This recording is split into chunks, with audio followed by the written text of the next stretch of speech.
Subordinate জুডিশিয়ারিতে advocate সাহেবদের বিরুদ্ধে অনেক কথা শোনা যায়। তারা প্রপারলি এই ক্যাননস এন্ড এটিকেট যা পড়ে এসছেন তা কিছুই মানতে চান না অনেকেই।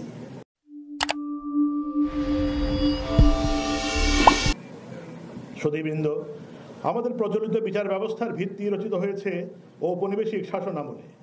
আমাদের কমন ল সিস্টেম প্রকৃতিগতভাবেই অ্যাডভার্সারিয়াল, কারণ এখানে মামলার দুটি পক্ষ পরস্পরের বিরুদ্ধে অনবরত আইনি যুদ্ধে লিপ্ত থাকে।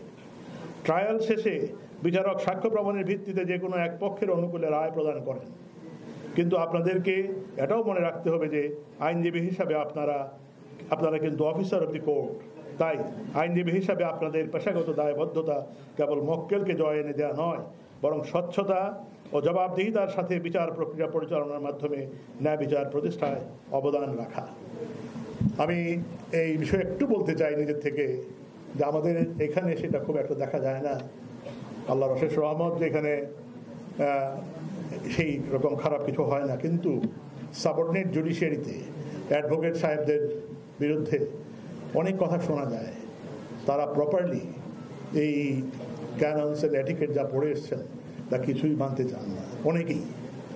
এইটা আপনারা যারা সিনিয়র আছেন আপনাদের দায়িত্ব, আপনারা অবশ্যই খেয়াল রাখবেন। আপনাদের কারণ লিঙ্ক আছে আপনাদের সাথে, আপনাদের ওই কোর্টের সাথে, সাবঅর্ডিনেট জুডিশিয়ারির সাথে, সেখানে মামলা আপনাদের আছে, আপনাদের জুনিয়ররা সেখানে মামলা পরিচালনা করতে যান, সেগুলো আপনারা অবশ্যই খেয়াল রাখবেন। তাইলে কিন্তু আমরা আমাদের এই প্রফেশনের দিক থেকে অন্য প্রফেশনের তুলনায় অনেক বেশি পিছিয়ে পড়ব।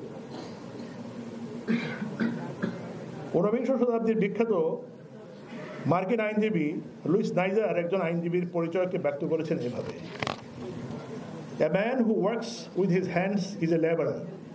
A man who works with his hands and his brain is a craftsman. But a man who works with his hands and his brain and his heart is an artist.